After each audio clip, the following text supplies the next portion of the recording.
madaxweynaha dowlad goboleedka Hirshabelle mudane Cali Cabdullaahi Xuseen Cali Guudlaawe oo maanta shir gudoominayay shirka golaha wasiirada dowlad goboleedka Hirshabelle ayaa waxa uu ka hadlay hadallo maalmihii ugu dambeeyay isla dhaxmarayay biraha bulshada kaasi oo ahaa meesha kaliya ee isbaarada taalay inay tahay Hirshabelle.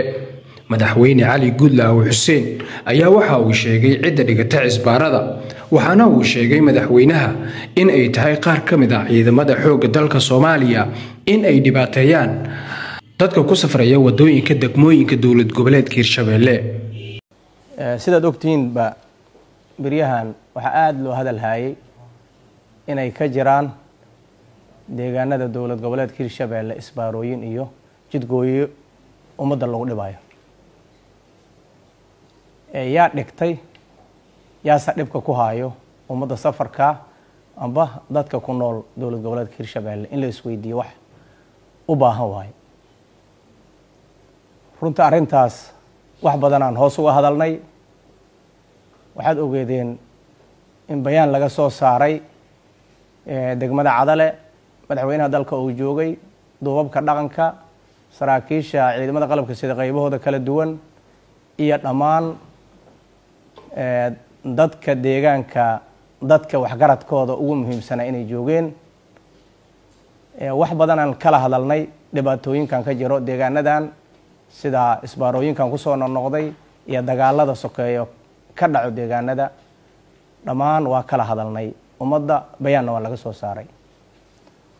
waxaan rabaa marka inaan si gooni uga hadlo arinta isbaarada la dhigto deegaanada Hirshabelle yay u taala yaa sa dhigta isweydiin mudan. waxaan rabaa maanta inaan cadeeyo dhibka lagu haayo umada safarka iyo bulshaweynta Hirshabelle waxa ku haayo waa ciidamada militariga qayb kamida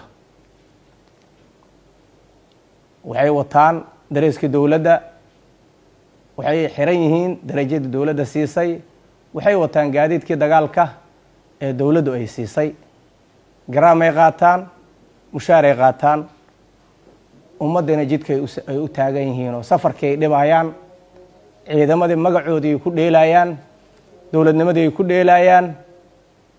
state-kina waa suurad xumeeyeen oo isbaara taalo Hirshabelle la leeyahay. waxaan rabaa inaan u cadeeyo umada ku nool Hirshabelle qofna uma taalo shacaba qabiilna uma taalo maamulka Hirshabelle heer gobol iyo heer degmana meelay taalo ma jirto. 12 degmo ee xurahay hadda la joogo degmo ay isbaara taalo ma jirto ee maamul ama heer gobol ama heer degmo ay u taalo. dowlad goboleedka Hirshabellena wasaaradda maaliyadda ayaa laba custom waxay u taalaa laba meelood tubta xeebta marto ceelcad ay u taalaa tubta laamigana balcad ay taalaa. wasaaradda maaliyadda ayaana canshuur qaado waana mid dastuuri oo xaq loo leeyahay inuu state-ku inuu qaado oo xaq uu leeyahay. waxaan rabaa marka militarigan madaxdoodii waa kala hadalnay dhibaatada ay iyo jagboonteeda ay dhigayaan iyo jidgooyada ay dhigayaan madaxda ciidamada qalabka sida waa kala hadalnay. waxaan dhahnay dhibkaanay ku haayaan ummadeen wax laga qabto wax laga qabtana ilaa haddeed ma jiraan oo dhibaatadii weli way jirtaa. waxaan rabaa marka inaan cadeeyo umada Hirshabelle ciday isbaara u taalo oo bulsho weynta kamida haba yaraatee ma jirto. waxay u taalaa isbaaradu booliisku uma taalo nabad sugidda uma taalo shacabna uma taalo militariga qaar kamid ah u taalaa. wasaaradda gaashaandhigay hoos tagaan madaxda qarankana waxaa laga rabaa nabarka in la salsalaaxo kuma daawooye in la dilaaciyo ku daawoobaah. isbaarada cid ay u taalo foolka farta laga saaro hebel iyo hebel ay u taal in la yiraahdo sharciga la horgeeyo. intaasaan rabaa maanta inaan u cadeeyo umada Soomaaliyeed gaar ahaan reer Hirshabelle. runtii waana uga mahad celinayaa umada Hirshabelle ku nool siday ula direen khawaarijta siday dalkan culays ka haystay ay gacan uga geysteen naf iyo maal ay isugu dareen waa uga mahad celinayaa. haddana wixii dhamaan in la dhameystiraa la rabaa inay wajiga labaad ee dagaalka ay naf iyo maal isugu geeyaan sida cadawga looga qaadi lahay deegaanadeynaan rabaa inaan ugu baaqo. waxaa kaloon rabaa inaan ciidana ugu baaqo. waad ogtiin waxaana soo gaarayo maaragtay alarmiyo badan oo webiga fatahaadiisana deegaanada webiga ku xeeran in loo diyaar garoobo biyahaas xoogga leh soo socdo ilaahay ummadda ka badbaadiyey in loo diyaar garoobaa la rabaa webiga labadiisa dhinac dadka ku nool ha foojignaadaano maamulada degmooyinka ee ku xeeran webiga sida Balcad, Jowhar, Mahaday, Jalalaq, Buuloburto ilaa Beledweyne iyo deegaanada kale oo ka xageeya dhammaan ha loo diyaar garoobo fatahaadaas sidii wax looga qaba lahay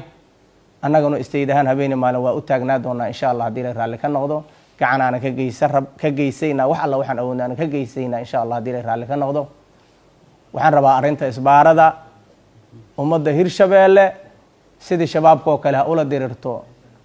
ninkii isbaara dhigtay wuxuu la mid yahay cadawga shabaab oo la mid yahay halala diriro dawladda dhaxna waxaan rajaynaynaa inay wax ka qaban doonto ciidamada militariga qaarka kamid ah isbaarada dhigtay magacii militarigana ku dheelay magacii dawladnimadana ku dheelay Hirshabeellana suurad xumeeyay ummadda ku safraysana ku dhibaataynayo waa militariga qaar kamid ah in wax laga qabtaan rajaynayna hadii la raalli ka noqdo aad iyo aad u mahadsantiin Maxamed Yaasiin Mahdi Maxamed Qalfa Universal TV magaalada Jowhar